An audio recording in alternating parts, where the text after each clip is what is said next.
नमस्कार, inside story देख रहे हैं आप। मैं हूं आशुकेश तिवारी, मेरे साथ है वरिष्ठ पत्रकार और मेरे सहयोगी संजीव त्रिवेदी। आज खबरों की दुनिया बहुत गर्म रही। आज कई तमाम बड़ी खबरें आई। सुप्रीम कोर्ट से एक खबर आई और इसके अलावा आज पहले चरण का मतदान हुआ झारखंड में। इसके साथ साथ मतदान हुआ वायनाड में भी। यानी आज इस बात की कथा लिख दी गई है कि प्रियंका गांधी लोकसभा पहुंचेंगी कि नहीं पहुंचेंगी। इसलिए आज इन सभी मुद्दों पर हम चर्चा करेंगे। शुरुआत झारखंड के पहले चरण के मतदान से। झारखंड में आज 43 सीटों पे मतदान हुआ। शाम 5 बजे तक मतदान हुआ और जो आंकड़े आए, अभी तक आंकड़े फाइनल आने बाकी हैं। 68.07% मतदान हुआ। अब ऐसे में कहा यह जा रहा है कि ये जो 43 सीटें हैं वो ज्यादा इंपॉर्टेंट है, जो कि बात यानी जो 20 तारीख को दूसरे चरण का मतदान होगा, जिन सीटों पर मतदान होगा उससे ज्यादा इंपॉर्टेंट है। और बोला यह जा रहा है कि यही सीट जीतने के बाद से, इन्हीं 43 सीटों को जीतने के बाद से यह तय होगा कि झारखंड कौन जीतने वाला है। सर, ये जो सीटें हैं 43, जो पहले चरण का मतदान है, वो क्यों इतना ज्यादा इंपॉर्टेंट है और क्यों सभी पार्टियों की नजर इन 43 सीटों पे है? आशुकेश, देखिए, जब झारखंड का एक अक्स हमारे दिमाग में आता है जी, तो हमारे देश की जो ट्राइबल आबादी है उसकी तस्वीर सामने आती है। जी, जी, सबसे ज्यादा ट्राइबल्स जो हैं उसमें दूसरे नंबर पर आदिवासी समुदाय झारखंड में रहता है। और झारखंड का जो निर्माण हुआ था, गठन जो हुआ था साल 2000 में, वो दरअसल जो जनजातियां हैं उनकी प्रधानता एक क्षेत्र विशेष में रहे उसको लेकर के हुआ था। और ये अपने आप में एक अजीब कहानी हो जाती है कि बहुत सी मुख्यमंत्री, बहुत सी सरकारें झारखंड में इतने पिछले 24 सालों में बनी है, उतनी बननी नहीं चाहिए थी। लेकिन ये हकीकत है कि आज की तारीख में भी छोटा नागपुर हो, उत्तरी पलामू हो, कोल्हान बेल्ट हो, संथाल परगना हो, इन्हीं सबसे झारखंड की पहचान है। जी। और खास बात यह है कि आज जो पोलिंग है वो इन्हीं सब क्षेत्रों में हुई है, आज की पोलिंग। और कहा यही जाता है कि आज की पोलिंग में जिसने भी अपने ट्राइबल सीट्स को बचाने में कामयाबी हासिल कर ली, जिसने भी आदिवासी बहुल क्षेत्रों को जीत लिया, वो चुनाव जीत लेगा। और आज जैसा कि आपने बताया भी 43 सीटों पर जो पोलिंग हुई है, उसमें अगर पिछले बार के आंकड़े देखें आप, तो आप पाएंगे कि करीब इसमें से 43 सीटों में से 20 सीट ऐसी है जो कि जनजातीय बहुल सीटें मानी जाती हैं, 20। अब आप जानना चाहेंगे कि कुल सीटें कितनी है जनजातीय वहां पर, तो वो है 28। अब सोचिए आपके 28 में से 20 आज ही हो गई, यानी कि जो आज जीत गया वो चुनाव जीत जाएगा। जी।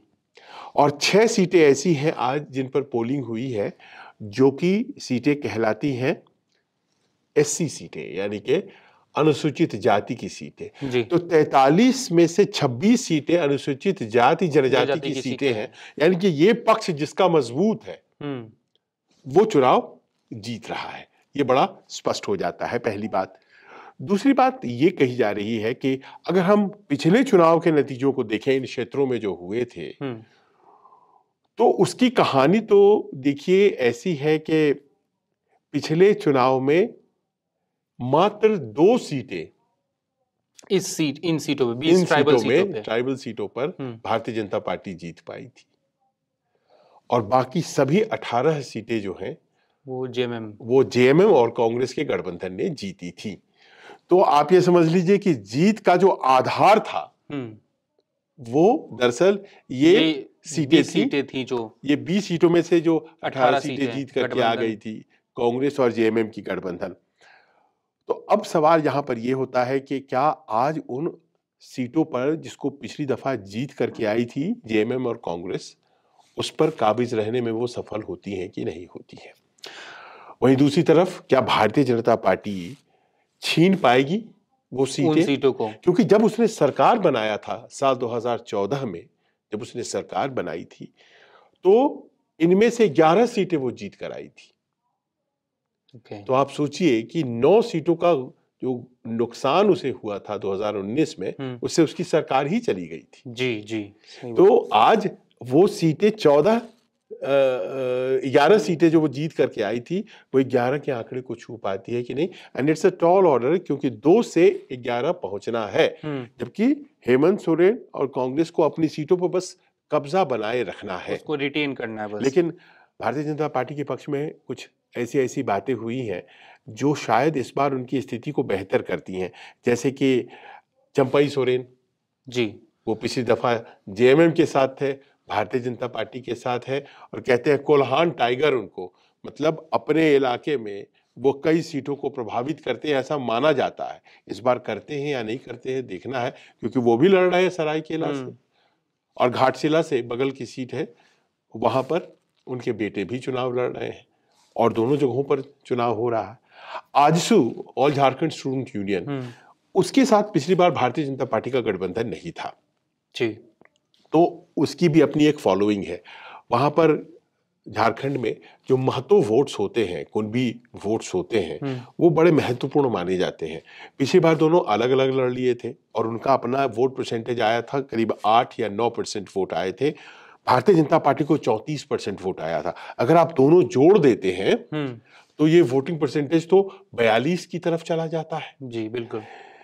तो अगर हम कांग्रेस और जेएमएम के वोट को जोड़ दें पिछली दफा जो आए थे, तो वो 19 और 14, यानी कि वो मात्र 33% ही होते हैं, और ये 42-43%, तो फासला बहुत हो जाता है। लेकिन तब उसमें कैच ये है कि अपनी ताकत से ज्यादा सीटों पर भारतीय जनता पार्टी ने भी खड़े कर दिए थे उम्मीदवार पिछली दफा, अपनी ताकत से ज्यादा आजसू ने भी खड़े कर दिए थे। तो हुआ यूं कि हार भी गए तो वोट्स परसेंटेज के टर्म्स में आते रहे, इसलिए वोट परसेंटेज से सही आकलन नहीं हो पाएगा। सवाल यहां पर यह है कि वो मुद्दे जो इस बार उठाए गए हैं, वो मुद्दे भारतीय जनता पार्टी के मुद्दे ज्यादा अपील कर रहे हैं। जैसा कि आपने कहा कि बाहरियों का, इन्फिल्ट्रेशन का, घुसपैठियों का मुद्दा भारतीय जनता पार्टी ने सबसे ज्यादा उठाया है कि बांग्लादेश से लोग चले आ रहे हैं और वो यहाँ ट्राइबल्स में शादी कर ले रहे हैं और संथाल परगना और छोटा नागपुर के इलाकों में बस जा रहे हैं। और ये मुद्दा सबसे बड़ा मुद्दा वहां आज की तारीख में भारतीय जनता पार्टी को लगता है घुसपैठ का मुद्दा। ये मुद्दा चलेगा या फिर चलेगा जल जंगल जमीन, इसकी जो बात हमेशा करती है झारखंड मुक्ति मोर्चा और कांग्रेस। उसने इस बार क्या कहा है? बीजेपी कहती है यूनिफॉर्म सिविल कोड लागू करना है, लेकिन ट्राइबल को उसमें नहीं रखेंगे, लेकिन हाँ वो जो मुस्लिम्स घुस आए हैं उनको हम हटाएंगे। जी। हेमंत सोरेन कहते हैं हम सरना कोड लागू करेंगे, वो रिलीजियस कोड होता है ट्राइबल्स का, वो ज्यादा करीब से खींचता है वो बात, 20 सीटें है ना। अब कि भाई सरना कोड। दूसरी बात, अब आप देखिए वो कहते हैं कि हम आएंगे सत्ता में तो आपको हम गोगो दीदी योजना के तहत इतने रुपए प्रति माह देंगे। हेमंत सोरेन मैया योजना के तहत अभी पैसे दे रहे हैं और उन्होंने कहा है कि हम आएंगे तो बढ़ा देंगे, तो और ज्यादा हम आपको बढ़ा देंगे।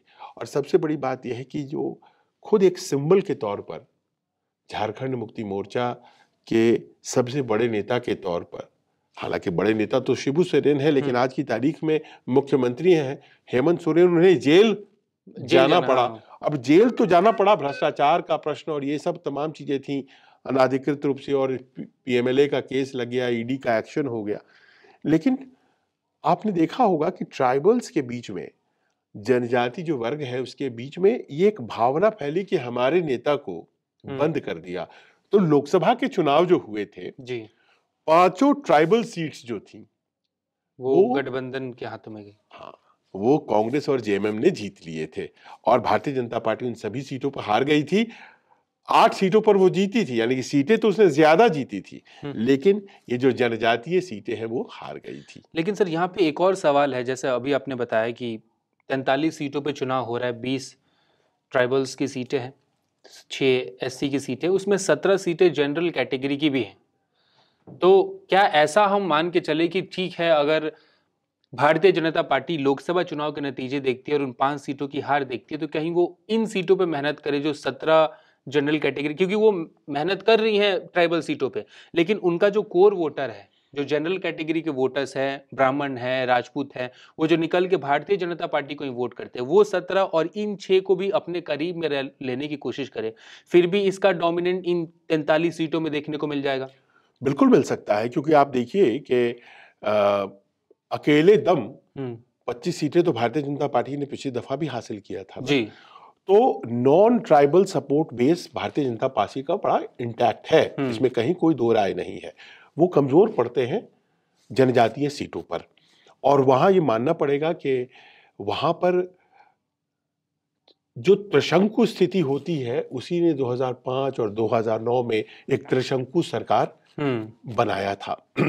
अगर 2005 और 2009 के नतीजे आप देखें, और आपको याद होगा वो दौर, कोई एक एमएलए का पार्टी जो है वो मुख्यमंत्री बन जाता। हाँ। तो ये इसीलिए उस राज्य में बड़ा यूनिक है। वो इसीलिए हुआ था आशुकेश, क्योंकि वो जो ट्राइबल इलाका था ना, वहां छिन्न भिन्न हो गया था नतीजे जी। एक तरफा अगर नतीजे होते हैं तो वहीं से सरकार बनती है जी। और भारतीय जनता पार्टी भी सरकार 2014 में बनाई, तो जैसा मैंने बताया आपको, उनको एक मुश्त सीटें मिली वहां से, और एक मुश्त सीटें शिबू सोरेन को मिली थी। 2019 में हेमंत सोरेन बने थे।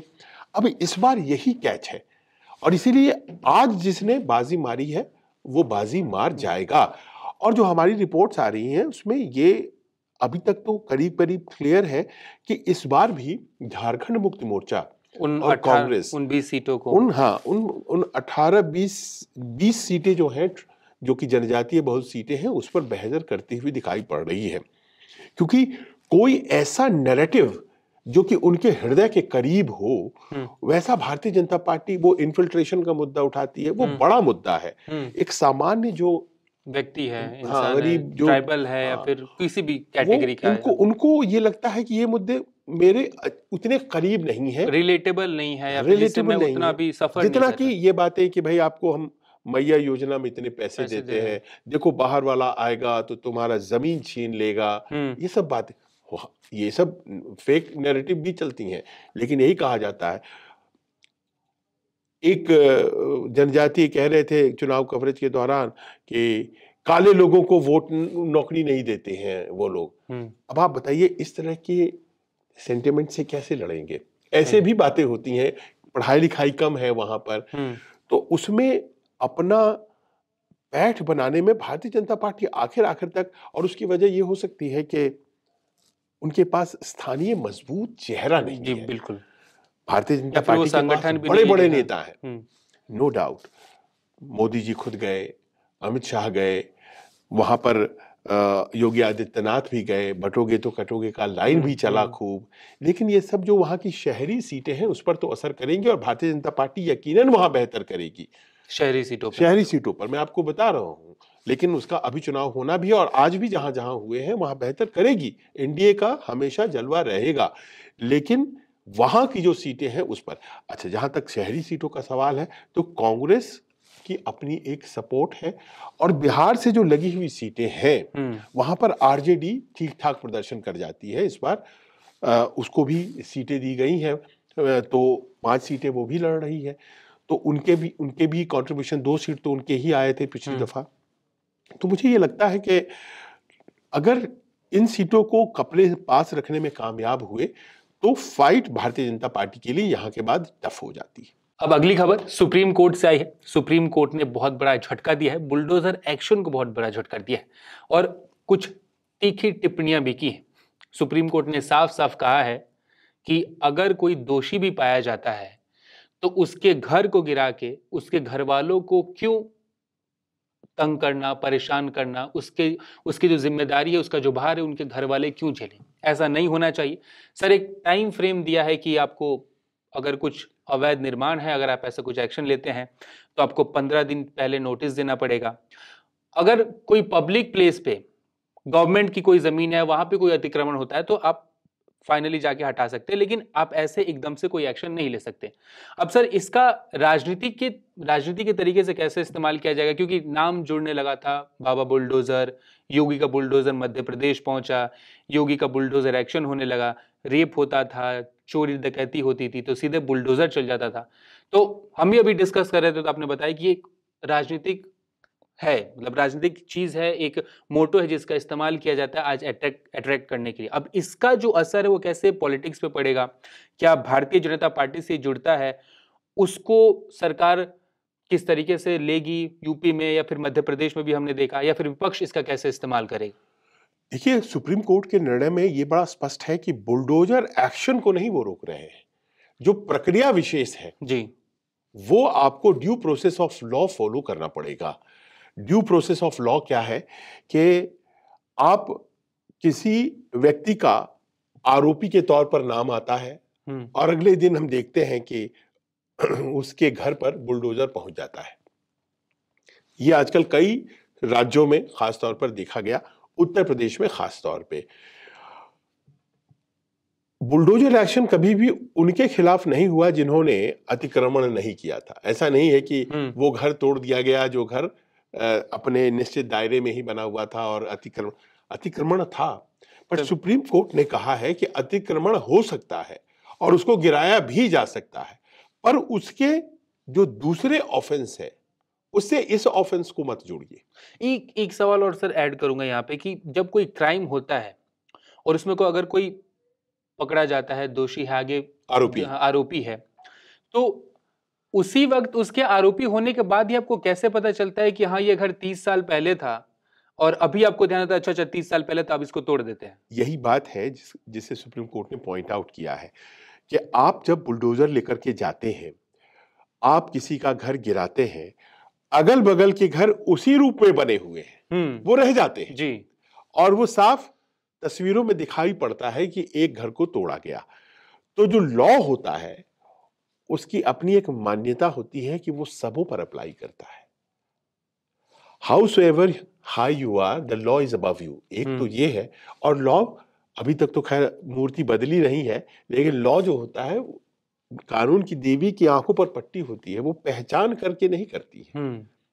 वो देखती है कि जिसने भी लॉ तोड़ा है उसके ऊपर एक्शन होना चाहिए जी। और वही एक्शन आज की तारीख में इंश्योर करने के लिए जो फैसला हुआ है उसमें दो प्रमुख बातें हैं आशुतोष। एक तो ये है कि आपको कन्विक्ट भी अगर कोई हो गया है, कोई मान लीजिए आरोपी तो छोड़ दीजिए, कोई कन्विक्ट भी अगर हो गया है, दोषी करार दे दिया गया है, ये 1 अक्टूबर को फैसला रिजर्व किया गया था और उसके पहले ही ये लाइन सुप्रीम कोर्ट ने कह दिया था। 1 अक्टूबर को उन्होंने फैसला रिजर्व किया था जो सुनाया गया है आज, लेकिन उसके पहले ही ये जब मामला पहुंचा था जमीयत उलमाए हिंद की तरफ से, ये मामला पहुंचा था जहांगीरपुरी में कुछ डेमोलिशन कर रहे थे दिल्ली के जहांगीरपुरी में, तो उसके खिलाफ पहुंचा था। तो उन्होंने कहा था कि अगर कोई आरोप सिद्ध भी हो गया किसी व्यक्ति पर तो आप उसके घर बुलडोजर लेके नहीं पहुंच सकते हैं। कहने का तात्पर्य यह है कि जिस मामले में आरोप तय हुआ है वो चोरी, डकैती, हत्या, लूट, इन सब तरह के मामले हो सकते हैं। उससे उसके घर के अतिक्रमण का मामला एक दूसरा मामला है।